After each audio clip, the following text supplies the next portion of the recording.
நமஸ்கார் மெஸ்டோ பிருந்தா கோயம்புத்தூர்லேருந்து. கடந்த பதிவில் நம்ம புதுசாக ஒரு தெருவுக்குள்ளே நம்ம போகிறோம். நம்ம கொரியர் பர்சனாக இருக்கலாம், போஸ்டல் டிபார்ட்மெண்ட்டாக இருக்கலாம், ஜொமேட்டோ ஸ்விக்கி சர்வீஸ் ஏரியாவாக இருக்கலாம், அல்லது நம்ம வேறு ஏதாவது ஒரு மார்க்கெட்டிங் பர்சனாலிட்டியாக இருக்கலாம்.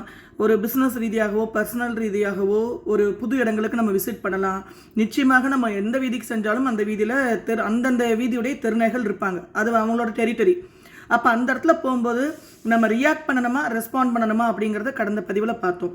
இந்த பதிவில் என்ன சொல்ல போகிறேன்னா, ஓகேங்க நீங்கள் சொன்னீங்க மேம், இந்த மாதிரி தெருநாயை பார்த்தீங்கன்னா கண்ணோட கண்ணு பார்க்காதீங்க, உங்கள் பயத்தை வெளிப்படுத்தாதீங்க, கம்ப்ளீட்டாக இக்னோர் பண்ணுங்கள், கம்ப்ளீட்டாக நெக்லெக்ட் பண்ணுங்கள், ஜாலியாக நீங்கள் வாட்டுக்கு அசால்ட்டாக நடங்க, கண்டுக்காதீங்க, அப்படி ஒரு பொருள் அங்கே இருக்கிற மாதிரி நீங்கள் நினைக்காதீங்க அப்படின்னு சொன்னீங்க. ஆனால் அதையும் மீறி ஒரு நாய் வேகமாக உரிமிக்கிட்டு குறைச்சிக்கிட்டு ஒரு மாதிரி ஊழிட்டு என்னை நோக்கி அட்டாக் பண்ண வருது, என்னை துரத்த வருது. நான் அப்படிங்கும்போது நான் என்ன பண்ணட்டும் அப்படின்னா, நிச்சயமாக ஓடக்கூடாது, கண்டிப்பாக ஓடாதீங்க. ஸ்டாண்ட் ஸ்டில், அப்படியே நின்றுணும். திரும்பி நின்றுங்க. அந்த முகத்தை பார்க்கும்போதோ இல்லை அதோட பற்களை பார்க்கும்போதோ அதோட கண்களை பார்க்கும்போதோ உங்களுக்கு த்ரெட்டன் ஜாஸ்தியாயிரும். இம்மீடியட்டாகவே திரும்பி நின்றுங்க. அந்த எகெயின் நான் சொல்கிறது, அந்த ஐ டு ஐ கான்டாக்ட் இருக்கக்கூடாது. ஏன்னா ஐ டு ஐ கான்டாக்ட் இருந்தால் நம்ம வாயில் கத்தாட்டி நம்ம கண்ணில் இருக்கிற பயம், நம்ம மனசில் இருக்கிற பயம் அவங்களுக்கு ரிசீவ் ஆயிடும். அடுத்த செகண்ட் அசையக்கூடாது. திரும்பி அது ஃபோர்ஸ் அவங்கள நோக்கி வருதுன்னு சொல்லும் போதே திரும்பி நின்றணும். எகெயின் அதை ஒரு பொருட்டாக பார்க்கக்கூடாது, அதை இக்னோர் பண்ணிடுங்க, கம்ப்ளீட்டாக அவாய்ட் பண்ணிடுங்க. திரும்பி நின்றுட்டீங்க, நீங்கள் வாட்டுக்கு ஏதோ ஒரு வேலையாக இருக்கீங்க, ஏதோ ஒரு வேலையாக நீங்கள் யோசிச்சுட்டு இருக்கீங்கிற மாதிரி உங்களை திரும்பி நின்றுட்டீங்க, நீங்கள் மூவ் பண்ணாமல் இருந்துட்டீங்க அப்படின்னாலே வேகமாக பக்கத்தில் வந்துட்டு அது கத்துன்னு கத்தும், இல்லை அட்டாக் பண்ணுற மாதிரி கடிக்கிற மாதிரி பக்கத்தில் வரும், பல்லு படுற மாதிரி பண்ணும், எல்லாம் பண்ணும். ஆனால் நிச்சயமாக கடிக்காது. மீறி கடிச்சதுன்னா அந்த நாய் சிக்குன்னு அர்த்தம், அந்த நாய்க்கு உடல்நிலை சரியில்லைன்னு அர்த்தம். அது ஏதோ பழமொழி சொல்லுவாங்க இல்லைங்களா, விதி முடிஞ்சவனுக்கு தான் விரியம் கடிக்கும் அப்படிங்கிற மாதிரி ஏதோ கிராமத்தில் ஒரு பழமொழி சொல்லுவாங்க. அந்த கட்டி விரியம் யாரை, ரசூல் பேப்பர் யாரை கடிக்கும் அப்படிங்கிற மாதிரி ஒரு பழமொழி சொல்லுவாங்க. மீறி கடிச்சிருச்சுன்னா அந்த டாகும் சிக்கு, நமக்கும் நேரம் சரியில்லைன்னு அர்த்தம். ஆனால் ஒரு நாய் நம்மளை நோக்கி வேகமாக வருதுங்கும் போது நீங்கள் பண்ண வேண்டியது என்னென்னா, திரும்பி ஓடுற மாதிரி அட்டெம்ப்ட் பண்ணக்கூடாது. அப்படியே சான்ஸ் இல்லை, நின்றுடணும். ஃபஸ்ட்டு டக்குன்னு நின்றுடணும். அதோட கான்டாக்டை கட் பண்ணிடணும், அதோட பார்வையை கட் பண்ணிடணும், அது இருக்கிற டைரக்ஷனை கட் பண்ணிடணும். திரும்பி நின்றுங்க. ஒன்றா ரைட்டில் லெஃப்ட்டை திரும்புங்க, இல்லை பின்னால் திரும்பி நின்றுங்க. நீங்கள் வேறு ஏதாவது வேலை பண்ணுற மாதிரி, உங்களை பிஸியாக இருக்கிற மாதிரி, நீங்கள் எல்லாம் ஒரு மேட்ரே இல்லை எனக்குங்கிற மாதிரி உங்களை நீங்கள் என்கேஜ் பண்ணிக்கோங்க. நிச்சயமாகவே எவ்வளோ வேகமாக வந்தாலும் அது கத்து உங்களை சுற்றி வரும். ரொம்ப ரேர்லி தொத்த கூட பார்க்கும். ஆனால் தெருநாய்கள் ஹியூமன் அவ்வளோ சீக்கிரம் வந்து தொத்தாது. வீட்டில் பழகிற நாய்கள் வேறு யாராவது வீட்டுக்கு போகும்போது வேணால் அந்த நாய்களுக்கு அந்த பழக்கம் இருக்கும், தொத்துற பழக்கங்கள். தெருநாய்கள் அவ்வளோ சீக்கிரம் அந்த மாதிரி பண்ணாது. அதனால் அசால்ட்டாக நீங்கள் திரும்பி நின்றுங்க. எகெயின் அதை இக்னோர் பண்ணிடுங்க. உங்கள் பயத்தையோ உணர்வுகளையோ, பயம் அப்படிங்கிற அந்த உணர்வை, உன்னை பார்த்து நான் பயந்துட்டேங்கிற உணர்வை நிச்சயமாக வெளிக்காட்டிக்காதீங்க. கண்டிப்பாக அது உங்களை ஒன்றுமே பண்ணாது. நான் எகெயின் சொன்ன மாதிரி கடிச்சா அது உடம்பு சரியில்லைன்னு அர்த்தம். சைக்கிளில் நீங்கள் போகும்போதாட்டும், வண்டியில் போகும்போதாட்டும் நீங்கள் வண்டி நிறுத்திடுங்க. நீங்கள் போயிட்டுருக்கீங்க, தெருநாய்கள் ஒரு வீதியில் படுத்துட்டு இருக்குன்னா ஃபஸ்ட்டு த்ராட்டல் கொடுக்காதீங்க. எக்காரணத்துக்கு த்ராட்டல் கொடுக்காதீங்க. நமக்கு ஒரு சவுண்டு இப்படி கேட்குது, நான் இங்கே வைக்கட்டுமா, இப்படி உங்களுக்கு ஒரு சவுண்டு கேட்குதுன்னா இந்த சவுண்டு அவங்களுக்கு பல லட்சம் முறை ஜாஸ்தியாக கேட்கும். அப்போ அவங்களுக்கு வந்து அது இடி மாதிரி விழுகும். பக்கத்தில் வந்து இங்கே இடி விழுந்தா நமக்கு எப்படி இருக்கும், அந்த மாதிரி அவங்களுக்கு ஒவ்வொரு சவுண்டு கேட்கும். அதனால தான் பட்டாசு வெடிக்கும் போது நம்ம ரொம்ப சங்கடப்படுறதுக்கு காரணம். இயற்றம் கிளியர் அளவுக்கு அவங்களுக்கு பதறும் நெஞ்செல்லாம்.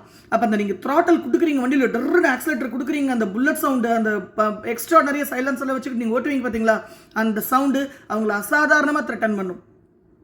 அப்போ அந்த மாதிரி இருக்கும்போது வண்டியை ஸ்லோ டவுன் பண்ணிடுங்க. எகெயின் கேஷுவலாக வண்டி ஓட்டுங்க. மீறி அது வேகமாக உங்கள் வண்டிக்கிட்ட கட்டிக்கிற மாதிரி வருதா, பிரேக் போட்டு வண்டி நிறுத்திடுங்க. நிச்சயமாக பிரேக் போட்டு வண்டி நிறுத்திங்க, கடிக்காது. வண்டி நிறுத்திட்டு இக்னோர் பண்ணி அந்த பக்கம் திரும்பி பாருங்கள், இல்லை வண்டி நிறுத்திட்டு அசால்ட்டாக அமைதியாக நில்லுங்க, ஒன்றும் பண்ணாது. சிலர் ரேராக ஏய் அப்படிம்பாங்க, அவங்ககிட்டையும் அது அடங்கும். ஆனால் அந்த ஏய் அப்படிங்கிற அந்த கான்ஃபிடென்ஸுக்கு பார்த்தீங்களா, அது வேறு லெவலில் இருக்கணும். நான் உன்னை விட பலசாலி, நெருங்காதங்கிற மாதிரியான அந்த வாய்ஸ், அது ஆணாக இருந்தாலும் பெண்ணாக இருந்தாலும் இருக்கணும். அந்த வாய்ஸ் உங்களால் கொடுக்க முடியாது. பயத்தில் ஏய் அப்படின்னீங்கன்னா காலி. நான் சொல்கிற மாடுலேஷன் உங்களுக்கு புரியுதா?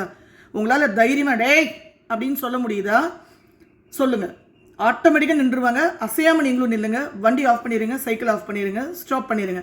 திருப்பி வண்டி எடுங்க, திருப்பியும் வரும், எகெயின் ஸ்டாப் பண்ணிடுங்க. ஒரு 2 தடவை 3 தடவை ட்ரை பண்ணுவாங்க. நீங்கள் கேஷுவலாக போயிடலாம். அடுத்த தடவை அந்த வீட்டுக்குள்ளே நீங்கள் போகும்போது நிச்சயமாக உங்களை துரத்த மாட்டாங்க. ஸோ இதுதான் நீங்கள் தெருநாய்களை வண்டியில் போகும்போதோ இல்லை ரோட்டில் நடந்து போகும்போது என்கவுண்டர் பண்ண வரும்போது நீங்கள் ஃபீல் பண்ணுறீங்க, அதை என்னை அட்டாக் பண்ண வருது, என்னை துரத்த வருதுங்கிறத ஃபீல் பண்ணுறீங்கும் போது இதுதான் நீங்கள் மனசில் வச்சுக்க வேண்டியது. காரில் போகிறவங்களுக்கு அது அப்புறம் பார்க்குறேன். அதுக்கும் நமக்கு சேஃப்டி. ஆனால் அந்த வாயிலா ஜீவனா நமக்கு அந்த மொழி புரியாது. ஸோ அந்நிய மொழிகள் பேசுகிற அந்த ஜீவனுக்கு அஞ்சறிவு இருக்கிற அந்த அல்பத்தனமான அந்த ஜீவனோட உயிருக்கு தான் டேமேஜ். காரில் வரும்போதோ, வேனில் வரும்போதோ, இல்லை லாரியில் போகும்போதோ, பஸ்ஸில் போகும்போது அடிப்படுறது. ஸோ அந்த டைமில் நம்ம நிதானமாக போனோம், நம்ம கர்மவதையும் குட்டிக்கக்கூடாது. அவ்வளோதான். ஸோ நிச்சயமாக இந்த விஷயத்தை உங்கள் குழந்தைகளுக்கு சொல்லுங்கள். சைக்கிள் ஓட்டிகிட்டு போவாங்க, வளர்ந்த பசங்க வண்டி ஓட்டிகிட்டு போவாங்க, டர்னு த்ராட்டில் கொடுக்க வேணான்னு சொல்லுங்கள். நாய்களை பார்த்தாச்சுன்னா அற்பத்தனமான ஜீவன், நாயிற்கடையாய் கிடந்த அடியேற்கு, நாயை விட கேவலமாக இருந்திருக்கேன்னு சொல்லி தான் ஒவ்வொரு ரிஷிமார்களும் முனிமார்களும் நாயை அவ்வளோ இதாக பேசிக்காங்க. இப்போ எவ்வளோ தாழ்த்தப்பட்ட ஒரு உயிரினமாக அந்த நாய் கருதப்படுது. அப்போ அதுக்கிட்ட போய் நம்ம எதுக்கு போட்டி போட்டுட்டு, அதுக்கிட்ட நம்ம ஏன் போய் சண்டை போட்டுக்கிட்டு, அதையே நம்ம பழி வாங்கிட்டு, அது அவ்வளோதான், நீ அவ்வளோதான் அப்படிங்கிற மாதிரி ஒரு ஜீவன் அது. அதனால் நம்ம அதோட வம்புக்கு எதுக்குமே நம்ம போகிறதில்ல. அது முட்டாள்தனமாக எதுவுமே புரியாமல் நம்மளை அட்டாக் பண்ண வருதுங்கும் போது நம்ம ரியாக்ட் பண்ணாமல் இருந்தோம்னாலே போதும். ரெஸ்பாண்டும் பண்ண வேண்டாம். ரியாக்ட் பண்ணாமல் இருந்தாலே சரி, அது பாட்டுக்கு அதோட வேலையை பார்த்துரும். 2 தடவை கத்துதா 3 தடவை கத்துதா இக்னோர் பண்ணிடுங்க. உங்கள் கோவத்தை கொண்டு போய் அங்கே திணிக்காதீங்க. பிரச்சனை எகெயின் டேமேஜ் நமக்கும் டேமேஜ், அந்த உயிருக்கும் டேமேஜ். ஒரு உயிரை தொந்தரவு பண்ண தோஷமும் நமக்கும் நம்ம குடும்பத்துக்கு கேரி ஃபார்வர்ட் ஆயிரும். நமக்கு கடி வாங்கின தோஷமும் நமக்கு ஏறிடும். அதுக்கு டைம் வேஸ்ட்டு, மணி வேஸ்ட்டு, மன உளைச்சல், வலி, வேதனை. ஸோ ரெண்டுமே அவாய்ட் பண்ணுறதுக்காக மட்டும்தான் இந்த பதிவு. நிச்சயமாக உங்கள் குழந்தைகளுக்கு இதை பகிருங்க. தயவு செய்து குழந்தைகளுக்கு இதை சொல்லிக் கொடுங்க. வெளியே பணத்திறனாய் உஷு ஊய் ஆயின்னு அடிக்கிறது, கையோங்கிறது. ஒரு 1.5 வயசு குழந்தை நடக்கும் போதே ஒரு மிருகத்தை பார்த்து கையோங்குது, நீ தள்ளிவிட பார்க்குது, எதாவது எடுத்து வீசுதுன்னா நோ அப்படிலாம் வீசக்கூடாது. அது ஒரு உயிர், அது மேலே அப்படிலாம் தூக்கி வீசக்கூடாது. அது கோவப்பட்டுரும். அதுக்கு நம்மளை போல யோசிக்கிற திறமை இல்லை, யோசிக்கிற திறன் இல்லைங்கிறத கண்டிப்பாக குழந்தைகளுக்கு ஒவ்வொரு பெற்றோர்களும் சொல்லிக் கொடுங்க. நம்ம அந்த குழந்தை எந்த இன்டென்ஷனோட கையை வாங்குது, எந்த இன்டென்ஷனோட ஒரு பாலை தூக்கி வீசுது, பேட்டை தூக்கி வீசுது, ஒரு பேப்பரை தூக்கி போடுதுன்னு கூட அந்த அஞ்சறிவு ஜீவனுக்கு புரியாது. அது அவ்வளோதான், அதுக்கு முட்டாளுக. ஸோ பிரச்சனை எகெயின் நமக்கும் நம்ம வாரிசுகளுக்கும் தான் இருக்கும். கண்டிப்பாக உங்கள் குழந்தைகளுக்கு இந்த அவேர்னஸை உறுதியாக கொடுங்க. ஸோ தட் அந்த மிருகங்களுடைய சமூகமும் சேஃபாக இருக்கும், மனிதனமும் ரொம்ப சேஃபாக இருக்கும். Love you all. Astro Brinda again from Coimbatore.